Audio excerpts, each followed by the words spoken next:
कबीरधाम जिला के नवा कलेक्टर गोपाल वर्मा आज बीएनएल जम्मू कार्यालय के करीन हवे निरीक्षण।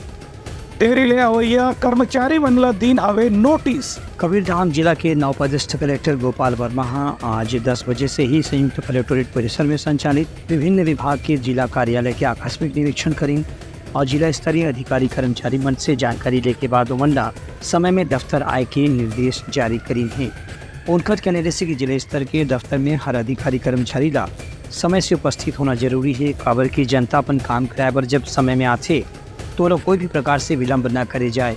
दूर दराज से आने वाला ग्रामीण किसान मन ला कोई भी योजना के जानकारी दे में अधिकारी कर्मचारी मन ला ऐसे काम करना चाहिए जेकर से जनता ला परेशानी झन हुए। कलेक्टर है निरीक्षण के दौरान उपस्थिति के रजिस्टर के भी निरीक्षण करें। जो अधिकारी कर्मचारी मन उसमें में अनुपस्थित रही मन ला कारण रहता नोटिस भी जारी करेंगे है। संगे संग पूरा कलेक्ट्रेट परिसर में सीसीटीवी कैमरा लगाए के निर्देश भी कलेक्टर डहाले जारी करेंगे है। Bureau report Uttarakhand news.